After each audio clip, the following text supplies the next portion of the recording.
Hi, welcome to Switching Mindsets. This is Anuradha, and today I'm speaking to Dr. Erika Rosenberg, a psychological scientist who integrates traditional Buddhist practices with key concepts and techniques from Western psychology.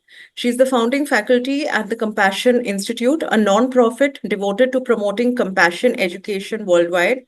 She co-authored the Compassion Cultivation Training Program with Thupten Jinpa and others in 2009 at Stanford University.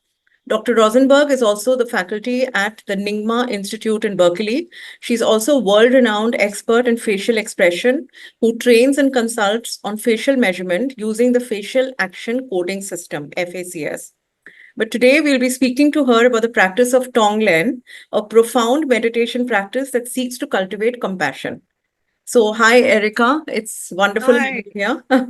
thank you for having me, Yeah, Anuradha. I'm really happy to be with you this morning. This yeah. morning here. It's morning there, Morning. evening here, Mhm, late, mhm. almost late night here. But it's Oh boy. wonderful. We've been Thank you for coordinating for so many accommodating me. months. Yeah.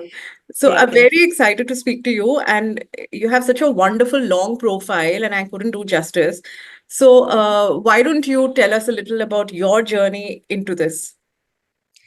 My journey into, yeah, so focusing on the meditation and Right. compassion and Tonglen in particular, since you did mention the variety of things that I do, including Yeah. the work on facial expression. But I actually got my first brush with meditation when I was a teenager and read Siddhartha for the first time. But that was my first, that was by reading a book and that's not, it wasn't really instruction. I tried it once or twice, but it wasn't until I was actually a graduate student at the University of California, San Francisco, studying psychology and facial expression with Paul Ekman at the time, that I was not related to him actually, but in my own personal life, seeking tools for stress reduction, starting to deal with the burden of a heavy workload and being a grad student, which at the time seemed very stressful. Of course, retrospectively, I had it easy then, right? But at the time it seemed like a lot.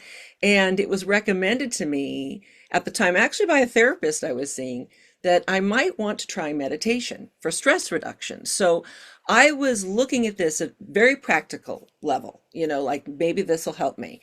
And at the time, a good friend of mine told me about Nyingma Institute in Berkeley, where I'm now faculty, was offering, had great meditation programs, and she had gone there, and I tried that out. I also, at the same time, read Sogyal Rinpoche's The Tibetan Book of Living and Dying, which was made accessible, to especially Western audiences and people around the world, some of the deep teachings in Tibetan Buddhism. And it was sort of a retelling of the Tibetan Book of the Dead on some level, plus a basic manual.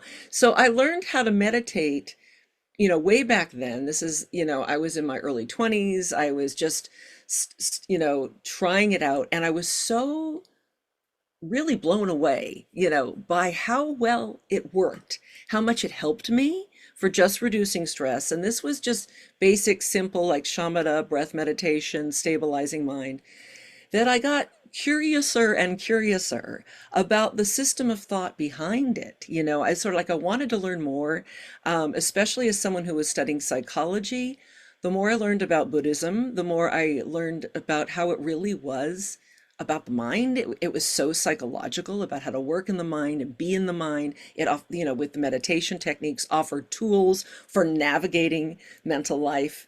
And so I kind of dove in, and for many years, meditation practice was, and all my work with Buddhism was very much in parallel with my professional development. I was an academic, I was doing my research on facial expression, and I was, a young professor first at the University of Delaware and then at the College of William and Mary in Virginia. And at the time, and this was in the early to mid 90s, the mid 90s, mid to late 90s, because I got my PhD in 94. Um, Meditation was still kind of taboo in academic psychology. Mindfulness was starting to get, we take for granted now that everybody uses the word mindfulness. It's in daily life. It's now actually even like a little meme on TikTok. Mindful. It's become so much a part of our culture. But back then, I remember having, while I was doing my facial expression research in the laboratory, I had one honors student who was studying mindfulness, and I felt like we had to do it in the closet. We had to hide that work I was doing. So for many years, it was a parallel trajectory for me, and with my academic work. They did come together around the turn of the century. But just to make another point, because I was being schooled in Tibetan Buddhism, and especially the Nyingma lineage, which is one of the oldest, it's the oldest school of Tibetan Buddhism. The Lojong teachings, the teachings for cultivating compassion, are right in the middle of it. They're very central to practice, and I learned those very early. It's not something that I came to later. So in fact, I learned a Tonglen, which is the topic of our conversation today, probably before I was ready to, I mean, because I think it takes some preparation to learn that practice. And so I sort of dove into that, and I've been practicing it then for over 35 years, and or 35 years, because 1989, yeah, 35 years. And but I'll tell you, no, is that 45 years? Well, no, 35 years. Okay. 35 years, like, no, I wasn't a teenager. I was an adult. Yeah. But I've learned so much about it, and over the years of practicing it and then ultimately teaching it, I one of the things I've learned is, I mean, I always liked the practice. It's a very energetic practice. I always felt kind of glowing and good after doing it. It has a nice place in life on when to do it, and we can talk about that. But as I developed, and as I got older, both my training in psychology and my teaching of meditation, one of the things that I've really enjoyed doing so much and helping people with is demystifying the practice and making it accessible, because there's certain aspects of it, especially as it's traditionally taught, that can be imposing for people. And because it's a practice that very much in puts you in contact with suffering, which all compassion practice does, but also willing to help somebody, and help relieve their burden. And so being ready for that requires some preparation. And as I said, some of the traditional language and imagery that's offered in this practice can intimidate people, and I like to make it accessible because it's very, very practical.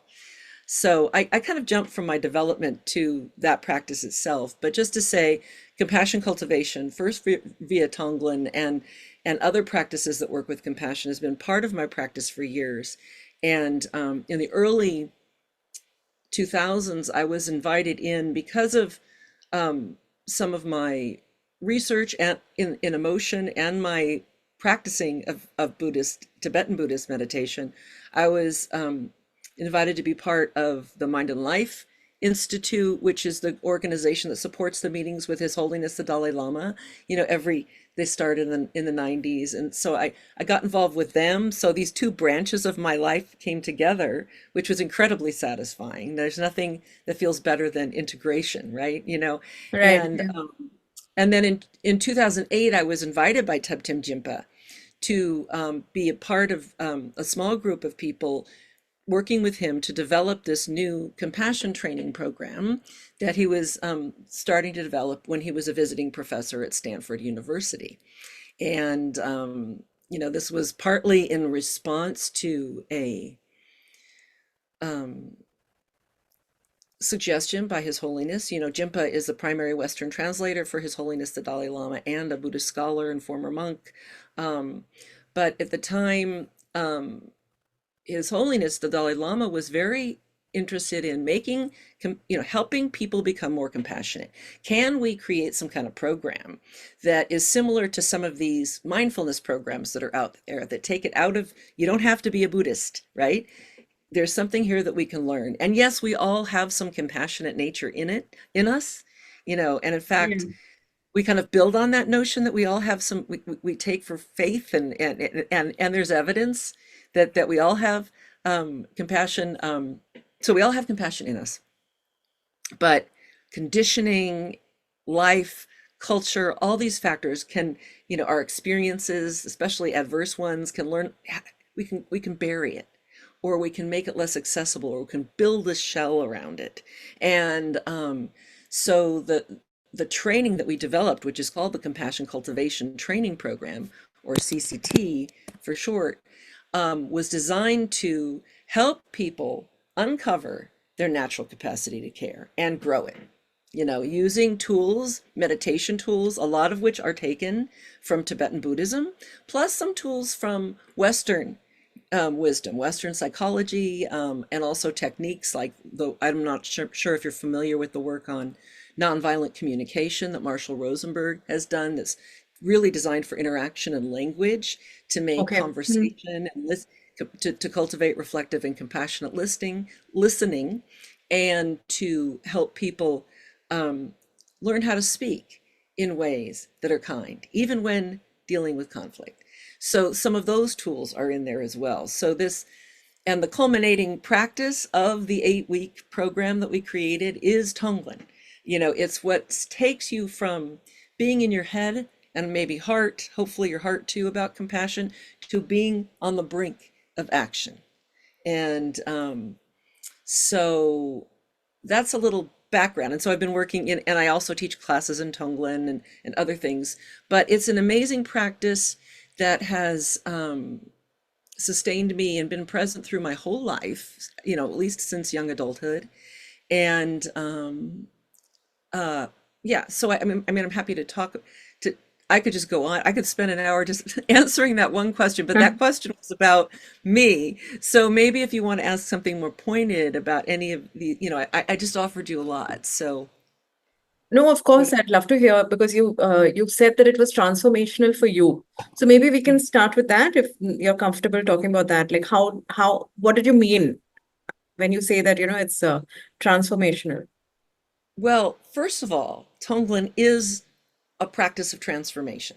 So what you do in this practice, and this is as good as any time to define it, because I've been using the phrase and you've been using the phrase, but in case any of your listeners don't know, that the word Tonglen, and you know, you'll have it in the title, so it'll be spelled out, is actually a Tibetan word that has two parts to it. It means sending and receiving, or giving and taking. There's several ways, you know, on some level, personally, it's a letting go too, but it is a transformation. It's a transactional practice in that what you are doing is you're working, you know, you're coming into contact with suffering in yourself or others or all beings or a situation even, right? There's suffering in the world. We usually work in this practice with a particular target. So that target would be an individual, you know, maybe that you know who's suffering. It can be yourself. It could be a loved one. It could be people who, you know, just went through a difficult, you know, natural disaster or war or whatever, you know, those are the big targets, you know, but you pick some kind of target and you feel, you notice, you know, there's suffering. You, and you are you know, compassion brings you to want to help relieve that suffering. And this is why I say it's useful to have some preparation before you dive into that practice, because the idea of wanting to relieve suffering in others, you know, makes sense on a value idea, but some people like, wait, I have enough of my own. How can I can't deal with my own. I'm not ready to take on anybody else's. So the preparation's important, so we will get to that. But you notice the suffering in another, and you're bringing to that situation your super wonderfully compassionate heart. And even if you have problems, like we all do, or ways in which it's covered up and conditioning has made that less accessible to you, or obstacles, you have this good, you know, the fact that you're even trying to embark on this is a sign of your compassionate heart. And so we spend some time kind of feeling the warmth of that, you know, the glow of that, the brilliance of that. And as you know, um, in um, in Buddhist, in philosophy, psychology, however you want to put it, compassion is one of those qualities that's considered boundless. It's one of the Brahma Viharas, which these are qualities of mind and heart that are limitless. And so, just to go through those four Brahma Viharas, in case anybody, or four boundless qualities or immeasurable qualities, there's different names for these. There's loving kindness, compassion, equanimity, and empathetic joy. So all of those are the Brahma Viharas, and compassion is one of them. So we have this compassion, we have a compassionate heart, we see something suffering, we want to use some of our compassion and kindness, and that's where the loving kindness comes in, because Tonglen works with both compassion meditation and loving kindness, you know, to help alleviate suffering in another, yourself, in the world. And Right. and So there taking are this, four stages, right? so let Yeah. me break down Hmm. the process. Right. Um, how many stages there are just sort of depends on how you break it down. But the way I like to talk about it simply is, first, I like to, this is not necessarily traditional, but just to encourage people to feel their own warmth and their, tune in with their natural capacity to care and their willingness and their wish that this person, this target, be free from suffering.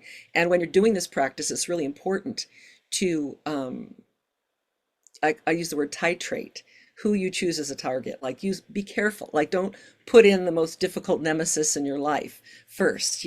Start with someone who you really care about, and those feelings are easy. That you love them and you care about them, and they're suffering, and feel how it feels to notice that they're suffering. Let that hit you a little bit. That wish that they be free of it, right? And that you're going to want to do something about it. Because Tonglen, and this is related to this transformation part, Tonglen's very active.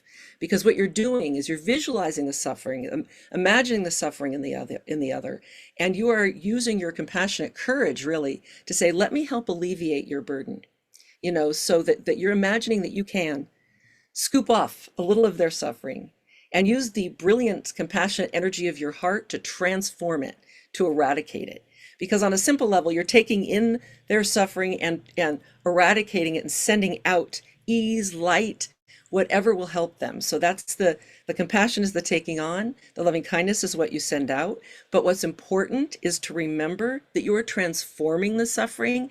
You're not taking it and making it yours. That's where people hit, that's what an obstacle that a lot of people hit with this practice is they think that, like, I got enough suffering in my life. I'm not going to open myself up and like put some of their suffering here on me. No, your heart is like this. There is a little bit, you have to check your rational mind at the door, I think, with Tonglen. You're using imagery and breath to kind of imagine this scenario where you have this brilliant energy in here that when you take a little bit of their suffering, it just dissolves when it comes into contact with the energy of your heart, the huge compassionate act that you just engaged in by offering to help them. And then you breathe out on the out breath. You send them healing light, whatever might be of benefit to them. Usually it's some, glistening healing light in the traditional imagery, but I really invite my students to, use their imaginations about what they send out. And then in the next in-breath, you scoop off a little bit more of their suffering, and it comes into contact, gets eradicated, send out light. So what happens is eventually you're gradually removing all of their suffering and giving them whatever they need. And sure, this is happening in your mind and it's imagination, and but what you're doing, I really like this phrase that Thubten Jinpa offers in his book Fearless Heart, um, about what you're actually engaging in when you're practicing Tonglen. He said, you're reinforcing altruistic resolve. So that's a lot of syllables. But another way of thinking of that is that you're practicing helping. And this is where I want to put my scientist hat on for a minute. Think about what we know from neuroscience is that when people practice in their mind certain actions, they actually, like, you're a dancer. Let's say you're a dancer and you're learning a dance routine and you go through the moves in your mind, mentally preparing that. We know that that mental rehearsal of movements actually reinforces the neural connections that support those actual movements. So that when you rehearse things, and even when you like repeat numbers in your head to try to memorize them, or any kind of rehearsal does work with, the synapses in your brain. And so you can think about something like Tonglen, when you are actually engaging with imagery and breath and intention to practice helping someone out. I am practicing lightening your load. I am taking you in my mind and seeing how I can help. And so it reinforces in you So this it's a muscle, willingness to like be there. kindness is a muscle, And compassion is a muscle that you're working on. right. I mean, muscle metaphorically, yeah. And Of course, literally metaphorically, yeah. neural connections. Yeah. But I think it's important to, I actually, can't say that there's been research on Tonglen and the synapses, but because it's a rehearsal of an action, it makes a lot of sense. And there is evidence that when people engage in compassion practices, they're more likely to help. So it's consistent with that, right? And you asked me why it was transformative. Well, because it has helped me fundamentally, as has a lot of compassion practice, but this one in particular, with dealing with very difficult situations in which in the moment I can't do anything. So what can I do? I can practice for it. And that's totally shifted how I engage with that situation. And I can give you several examples of that. I'd like to pause in case you have any other questions or, Yeah, I that you just wanted want to, to, I'm or just I curious. could ramble for another half hour. Yeah. No, please ramble because you have a lot to say and we have a lot to learn. But I'm just curious to know, this is when, you're visualizing the other person's suffering and, trying to ease it. So is this all about developing my, for lack of a better word, compassion or kindness muscle? Or is it about reaching out to them as well? Does it help? Well, that's what I mean. Helping is them. But it's just imaginary, it's in your So mind. So does it oh, reach out? Huh. right. So here's the question that a lot of people ask. Yeah. Does it really make a difference to that Yes, person? exactly. And that I don't know. But Right. here's my answer. Here's my answer to it. Um, I don't know, and yes. So here's the yes. Um, you don't have to buy. I'm not going to speak at the metaphysical level. I'm not going to say whether my intention is magically transferring benefits to them. However, any situation, like a common place where people are encouraged, like when you work with a target who is known as, I'll put in quotes, difficult person. That's a standard target with these various practices. We start with a loved one and then we kind of move out, someone we don't know, and then someone who's challenging for us, right? And I don't like to call someone difficult because that sort of like puts them in a category that's hard to break, but rather a person with whom we've had difficulty, right? So let's say I encourage people to work with someone, like, let's say there's like, don't pick someone horrible right off, this, but no, who's abusive to you, or someone where there's been trauma, but maybe there's a colleague where you just don't see head to head, or someone you just butt heads with. Maybe there's a family member like that, or a former intimate partner or something where it's like this, right? And then you start doing this practice for them. And what that does is, first of all, it fundamentally changes your orientation to that person. There is no way you can sustain a closed, angry stance only if you've opened your heart, felt concern for their suffering, and worked with, in your mind and body, alleviating their pain, right?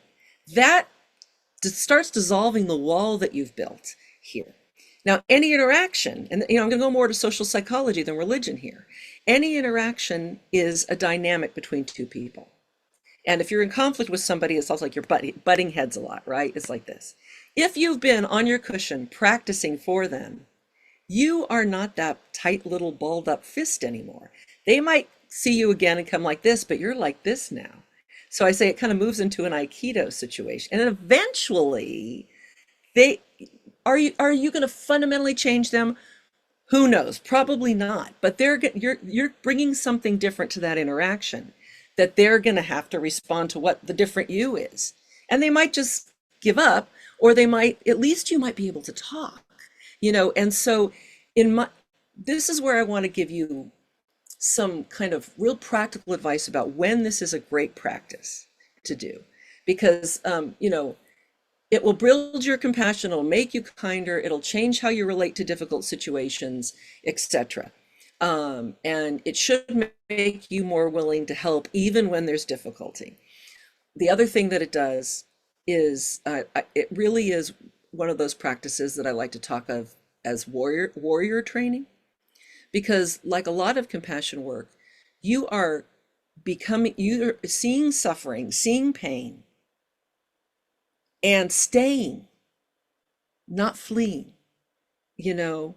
So it really builds courage. And then not only that, you're opening up and saying, let me be of service here. That's why you have to be prepared and you have to be careful. But if you're ready, it just has this, not only does it make you kinder and more compassionate, it also makes you strong. And Roshi Joan Halifax, who runs the Upaya Zen Center in Santa Fe, New Mexico, who I hold among my teachers, she talks of compassion in general as creating strong back, soft front. And I love that metaphor because the soft fronts means you're open, you will feel, you're touched, but strong back. You're not fleeing. You get afraid? Yeah, but you're staying anyway. And so I want to give so Tonglen is a great practice to do when there's nothing else that you can do about a situation. That's wonderful. Yeah. When you're feeling helpless almost. Helpless, and it could be some disaster on the other side of the planet. It could be a loved one who is dying of a terminal illness, Yeah. or it could be a really difficult, more mundane professional situation. And many of my students have heard these stories before, but I will share with you two stories from real life where I've brought Tonglen in on the spot. So we can do it on the cushion, right? And we do it on the cushion, and you might work with someone who's difficult in your life, and that is going to change how you engage with them, as a lot of compassion and loving kindness practices will. Right. Tonglen's not the only one. But in particular, brought this like on the spot into two lived situations. One was more mundane, and it was a professional situation. I was a young professor. I was at an academic conference, and there was a panel up there, and I was in the audience with some other of my young professors, and we're all trying to be hot shots and stuff. And there was a gentleman up front giving a presentation where he was basically attacking and taking down the work of my mentor. He knew I was there, and by association, everything that I stood for academically was being really, really ruthlessly attacked. Yeah. And I was sitting in the audience seething, like I just, and I kept wanting to say something, but it was inappropriate for me to interrupt his talk. So I had to kind of sit on it for 45 minutes until it was discussion time. And I was uncomfortable. And then I could hear in my head one of my teachers from Nyingma Institute, Sylvia Gretchen, who has been a teacher of mine for years. And she said, do Tonglen, because just do Tonglen because it's encouraged to just do it for someone who's difficult for you, right? So I sat there and I could still listen to the talk because I was just kind of engaging in breathing in the suffering, breathing out relief, for him, for this person who was clearly an adversary in terms intellectually. And one of the reasons I did it is because I knew it would make me feel better. And that's okay. Just having that person, it would be better, right? And so I did that for like 45 minutes. And then it was finally discussion time. And I felt so much better. I wasn't defensive. And here's the strong back, soft front. And then I spoke. And I spoke my mind. But instead of being defensive and using ill-chosen words, I was clear. I was kind, even though I was critiquing. And and he then wasn't dealing with this little defensive young professor type, because he was older than me, and and we had a conversation. Did we become best friends? No, but it was so much more productive, and definitely for me early in my career, not to get all defensive and avoidant, and so that was one, and it was great. I'm so glad I did it, and so and that was one context. On the other end of the spectrum, it helped me when my father was dying. And again, this was a very difficult situation where there was really nothing I could do to fix it. I couldn't cure his cancer. He was in his final weeks at home, and he was lucky to be dying at home in this country. That's a lucky thing. And we were all there with him a lot of the time, and I was fortunate enough to be on maternity leave, so I wasn't working, and I could spend a lot of time at his bedside. And I, with my baby who was 6 months old, so I was with him a lot. And I remember talking to my teacher and asking her for advice on what to do. My dad's dying soon. And I thought maybe she would give me some advice on some Tibetan death meditations or rituals, or something to do. And she said, do Tonglen, just do Tonglen, you know. And so I did. And I was sitting at I spent hours, like at least hours a day sitting at his bedside. And he was in and out of consciousness, just being with him, kind of silently doing this. And it was one of the most profound experiences of my life.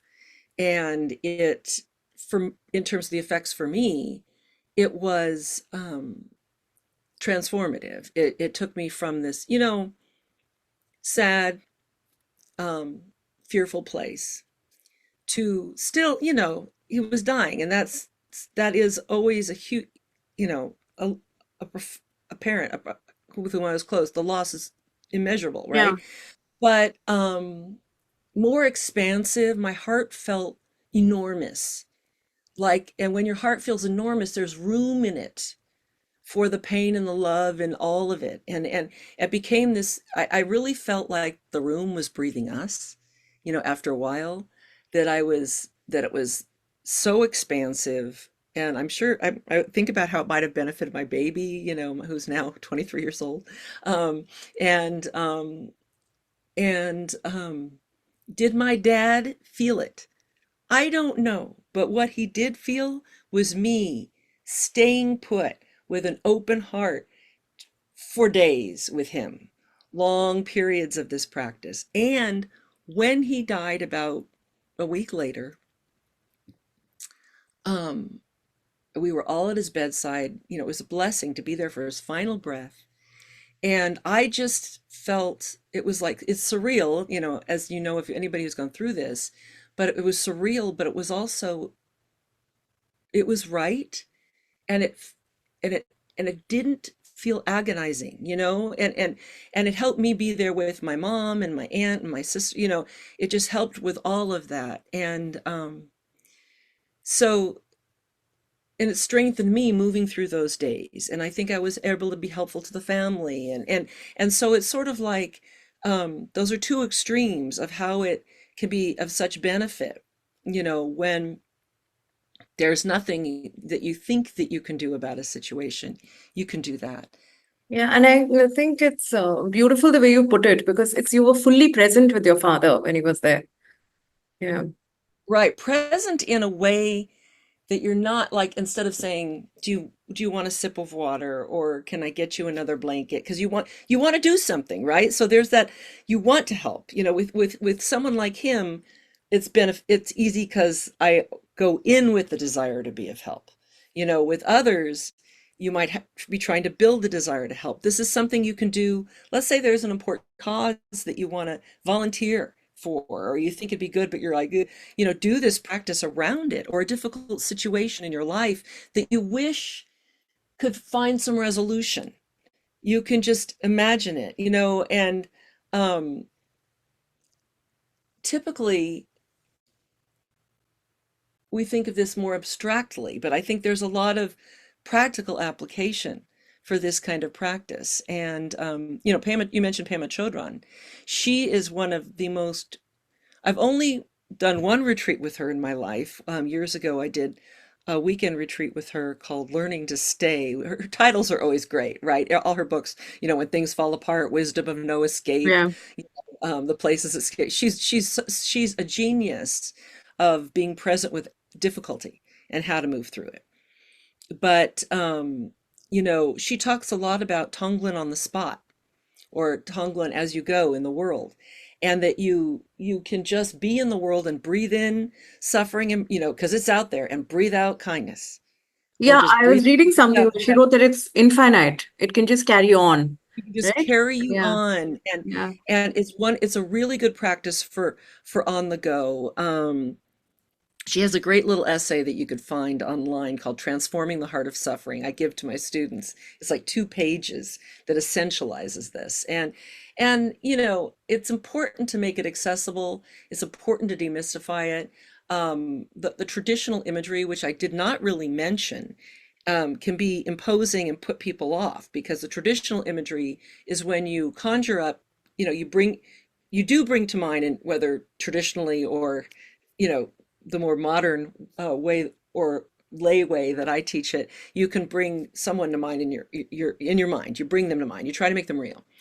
But then you imagine, they have suffering, or you imagine it. You give it some form, and you give it either a visual image or a texture. And in the traditional Lojong teachings, they'll talk about it like a black cloud of smoke, and then you kind of breathe that in, and then you send out from and it dissolves. When it comes into this brilliant manifestation of compassion in your heart, there's an explosion of energy. This is more the traditional thing.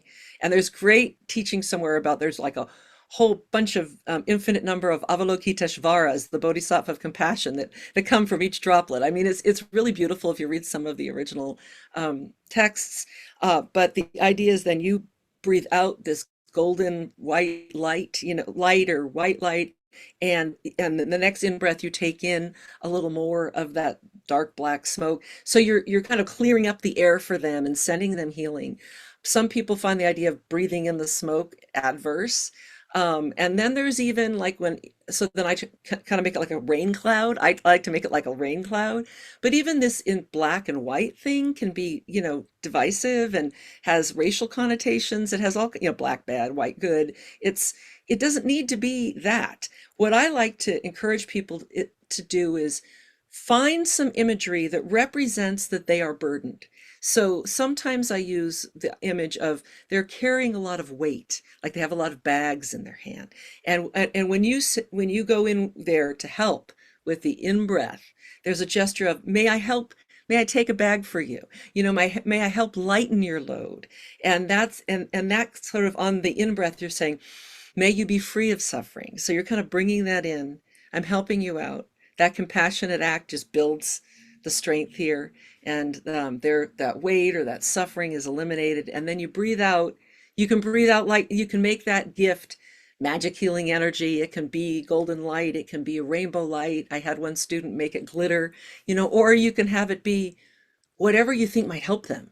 Like, may this be the magical thing that they need to be better, because there is you work with imagery, you work with breath, you work with intention, and there's a little bit of magical play to the practice, I think.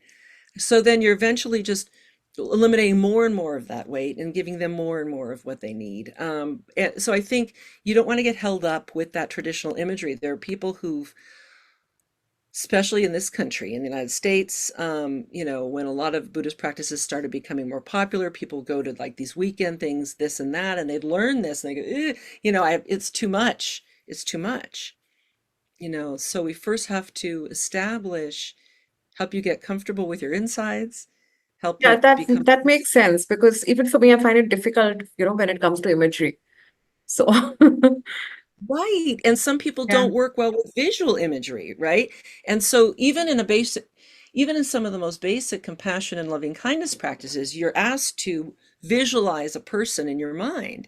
And so I always try to accommodate, well, what if it's not easy to visualize them? Well, then can you kind of conjure up a feeling of what it's like to be near them? Maybe there's a feeling in your body, Yeah. maybe you have a smell, or maybe there's some other sense. The idea is it's useful to engage the senses, but we do not have to rely on vision or visual imagery. There can be other ways that we can act. The reason it's nice to activate the senses is because the senses connect to the body. And a lot of these older practices, and this is one thing I like about you know, coming from a tradition of Buddhism that is very embodied, you know, that we work with emotion and energy. It's not just cerebral. That when you engage with the body, it has a profound. It's another way of learning. There's ideas and there's feeling, and we know. And now I'll go back to science. We know from decades of research in cognitive and learning psychology that the more different ways we work with information, the better we learn it, you know. So like if you're trying to remember something, you can read it, you can say it, you can write with it, you can, the more different ways. So if you can engage the body, it becomes part of you, the body memory in a different way than just the idea. Yeah, that's true. Erika, another thing for people who may be listening to this, um, can one just try it out? What you're talking about, Tonglen You meditation? can try it. Mhm. And what I like to give, and you asked me ahead of time, and maybe this is a good time for it, is a little take-home preliminary kind of practice you can do. And I mean, one thing I like to do is just engage on how you can be present with a situation and bring something good to it. You can offer a little minor transformation. And so what I'm going to do is, if that makes sense to you, is just guide a very brief, Of course. um, Yeah. yeah, and this isn't so much formally Tonglen, but it's a preliminary. And then after I do it, I can talk about how you can expand on it, Yes, please. That'll be take it. So wonderful. this is something that anybody can do without a lot of preparation. And that's, I'd, invite you to sit always a little calmly. Once you get used to doing this, you could do it not, in a formal meditation, but just get yourself seated and taking a minute to feel yourself seated, maybe taking in a deep, slow, deep cleansing breath to kind of open. And I really like to reinforce, you can think of the in-breath as an opening, expanding, making more room inside, opening around your heart. And then just gradually letting that go, thinking of the out breath as a relaxation of the in breath, feeling your weights sink into the seat. So maybe allowing yourself one or two slow, deep in breaths and out breaths to settle.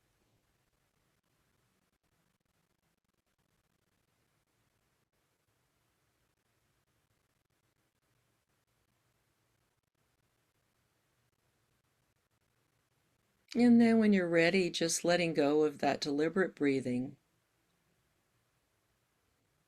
and just feeling yourself sitting here in a breathing body, letting your body breathe on its own the way it naturally does.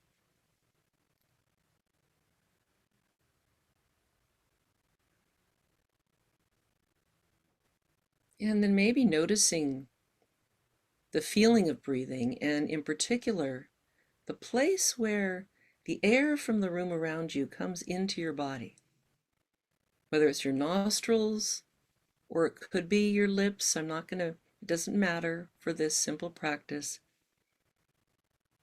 Feel the air coming in, and then feel the texture, the feeling of the breath leaving you. So either breathing in air, just whatever you're naturally breathing, and you breathe out your breath. And right there is an exchange. The air from the room is coming in, and the breath from and your body does change it and sends out the breath. And noticing that, I'm assuming for most places you're seated, at least it's true for me right now, that the air coming in from the room is cooler than the breath that leaves your body. The breath that leaves your body is warm. Internal body temperature is what, 37 degrees Celsius, 98.6 Fahrenheit. It's warm. So unless you're outdoors in a warm, humid climate, the breath leaving your body is going to be warmer than the air coming in. And just noticing the cool air in, warm air out, cool air in, warm breath out. And then you can reflect on the fact that that warm breath out, it's warm because it's warmed by you, quite literally by your circulatory system, driven by your heart. So that warm breath out is a little gift of your heart to the world around you. And on the in-breath, you're just taking in what is, and you're sending out a warm gift from your heart in every natural in-breath, out-breath. Breathing in what is, breathing out warmth. And if you like, you can infuse that warmth with kindness. May it land wherever it's needed. Breathing in what is your willingness to be here now and be present. And that warm breath out is you're sending out a little goodness to the world. And you don't even have to know where it lands. Because I like to say this, let it land anywhere. Everyone, anything, any situation can use a little kindness. And that's so that sensory, focusing on that, it's a really simple meditation, but it's lovely, right? You can like breathing in what is, breathing out warmth, and that's happening with every breath cycle, you know, and then you can just, that's one of those things that transfers really well to a on the go kind of Tonglen practice where you're just, you know, breathing in the situation. Here I am in this world, whatever's present. This is what we mean by acceptance. When we talk about acceptance in Buddhism, it's not letting bad things happen. It's not giving up on making a difference. It's acknowledging what is. And I think that's a really different way of acceptance, a different notion of acceptance than a lot of people have. And it's sort of like, here it is, accepting what is, acknowledging it, and then sending some kindness to it. It's not going to hurt. And I think that these kind of practices, although they make you feel more at ease. They can build strength and kindness, but I think they also, you know, play a role in developing an acceptance of what's present. Yeah, I Because think acceptance is a very powerful thing because, then you're no longer fighting the situation or the circumstance. exactly, Yeah, exactly. And you can, acceptance is you the can't. first Yeah, step. of It's the course. first step toward action. And Yeah. that's why it's not caving, it's not giving in. And again, and I go back to that metaphor of strong back, soft front. So many people misunderstand compassion as being a soft thing. You know, it's not. It's soft in that it's kind and that it's open, but it is bold and it is courageous. And it's such a life affirming practice, I think. Yeah, I love And that. Strong back, soft front. Yeah, it's yeah, wonderful. it's one of my favorite phrases. And again, that's Joan Halifax. And I think I first encountered it by hearing her say it, but she's done some wonderful work with dying and being present with people who are dying. So I think the first place I saw it in print is in her book, Being with Dying, which was the really the template for a wonderful training program that she has called Okay, Being with Dying. I should Yeah. pick that up. So yeah, yeah. So I hope that's something that people can take with them and try. And I think it's a really beautiful, simple practice.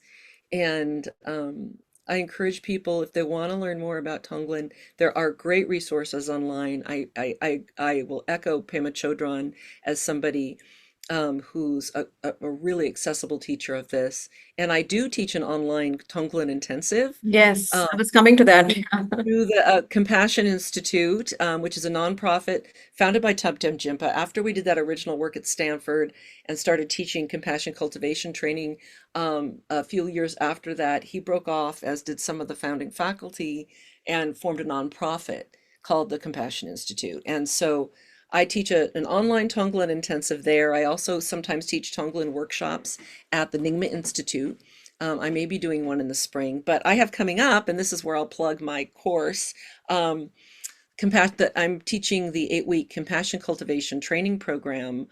That's the program that I mentioned that we originally developed with Tubtem Jimpa at Yeah, Stanford through the Compassion Institute. It's an 8-week class online, and it begins October 20th. So I put the link there if you can make it available if you like. of course, I'll do that. Yeah.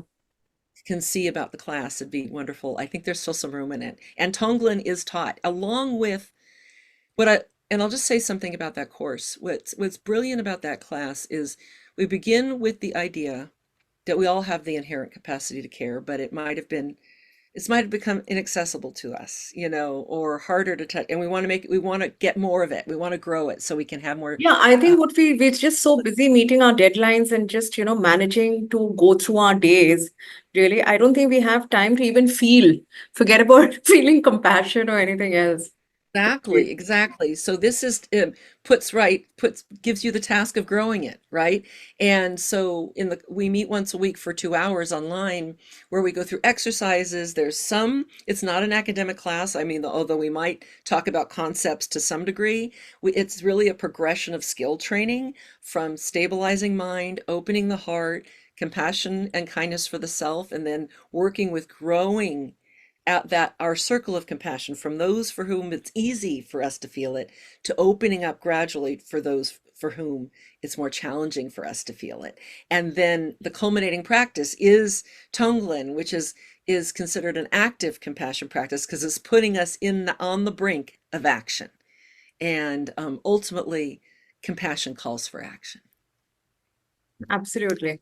So, Erika, first of all, thank you so much for explaining it so well.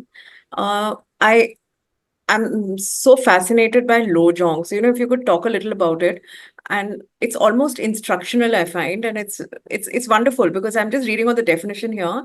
It's basically 59 pithy slogans that remind us how to awaken our hearts, right? It's Mhm. basically that, and each one has a lot of slogans under it. There are a lot of principles, right? I'll let you explain it. Well, I don't know if I'm going to be able to give you a lecture on Lojong. No, no, just a bit, because I've Uh, also got this book well, I in. think what I would like to say is here's what I'll say about Lojong training. Yeah, I encountered it first very early in my schooling in Tibetan Buddhism. And what I liked about it is the slogans. So you get these pithy slogans, and I can't even like off the top of my head conjure one, but there's some that mean they sound really awful, but like sometimes they sound. But one of them means like um, the enemy is you. They say things that sound like yeah, that, yeah, yeah, yeah. but it's more. You meditate on these phrases, and and they're translated into English sometimes imperfectly. Um, but it kind of turns on its head a little the logic. It's not that you're an enemy. It's just that you will find in you the resistance to engaging fully in something. And so that there's like this little jewel of wisdom in each slogan that will unlock something that is a potential in you. Yeah, So like I I read feel, the first one is train the preliminaries, yep, something like training the that. Yeah. preliminaries. Yeah, yeah, that one's easy. Yeah, yeah, yeah.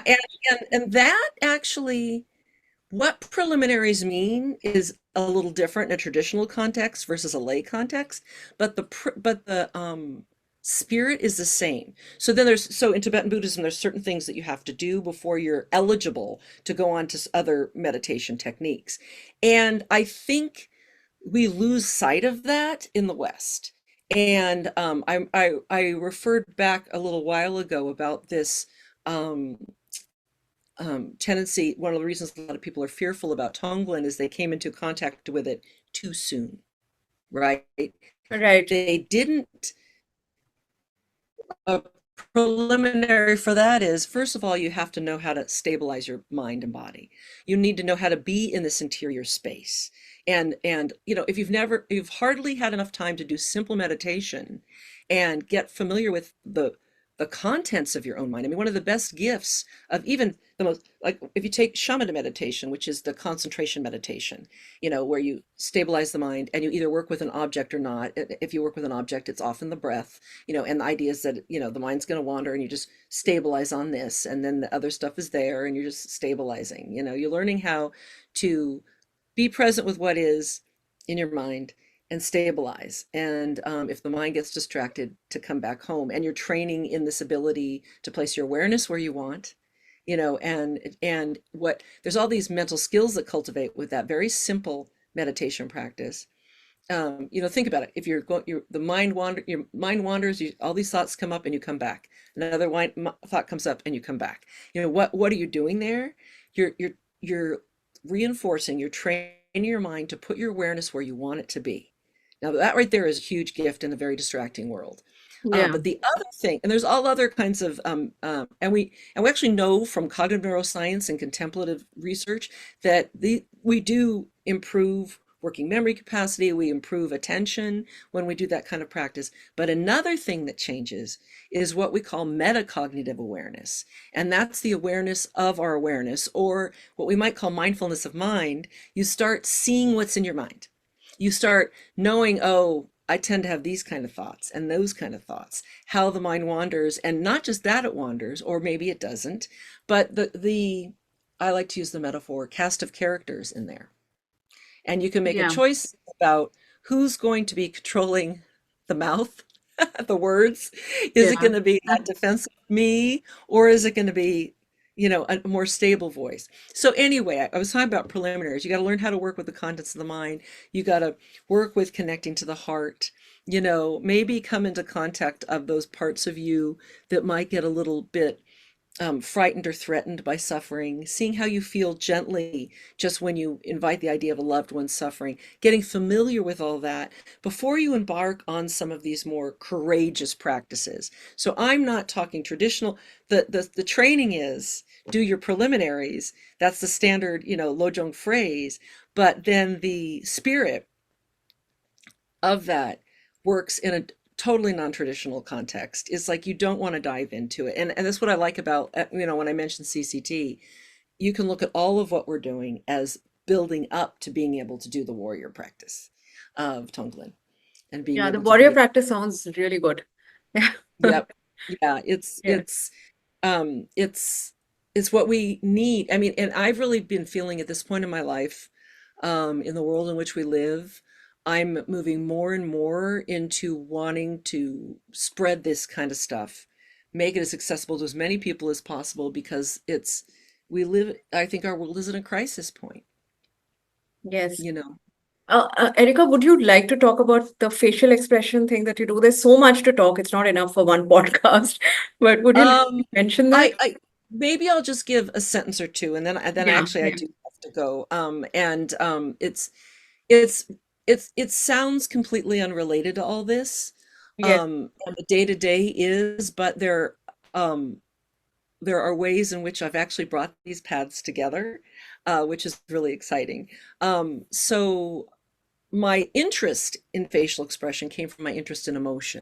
I was early in my graduate career very interested in stress and health, how stress affected our health, changed our bodies, made us more vulnerable to illnesses. And in the process of studying stress, it was natural to get interested in emotions because, when you think about emotions, they are the vehicle by which we engage with any situation and our bodies change, right? Our hearts race when we're nervous, our skin might flush when we're angry. So emotions are very much embodied. And I got very interested in studying emotion. And I didn't at the time seek out to study facial expression, but when I was a graduate student at University of California, San Francisco, at the medical school there, where I was studying health psychology, um, Paul Ekman, world expert on facial expression universality, was on the faculty, and I wasn't familiar with his work, and I met him my second year of graduate school, and he had built his career on making emotions observable by coming up with an objective, anatomically based system for describing observable facial movement, which allowed us to study emotions from the outside. Something so subjective that feels like you can't scientifically study it suddenly became observable, right? And so that's how I got into studying facial expressions. And in the process became an expert in this tool that he and his colleague Wallace Friesen created to measure objectively facial expression, not just emotion, all facial expression, called the facial action coding system. So I got expertise in that as a function of my interest in studying emotion. And then I brought it to my emotion research, studying emotions and health, how emotions expressions relate to people's experiences. I was able in the early part of this century, after I had come back to California after being a professor and started doing more work with meditation to be part of a groundbreaking research project called the Shamatha Project, which was at UC Davis, run by my friend and colleague Clifford Sarin, looking at the effects of intensive meditation training on cognitive, emotional, and neurophysiological variables. And I brought into that context and studying whether compassion training affected how people responded to suffering in others. And so I got to bring these two things together.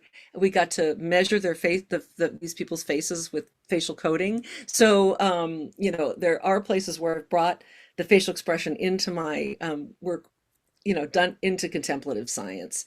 But a lot of my work now, a lot of my work also is in educating people on how to use this technique, everywhere from people in the behavioral sciences to forensics to digital arts. And that's a different application. People who are making digital faces for video games or movies or whatever, Yeah. they can use the anatomical information from this tool that was created to measure faces, can be used to guide facial movement in digital faces.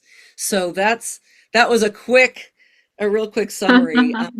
No, But yeah, but thank you so much, Erika. And I yeah. think we should do another session when you're free, just talking about this.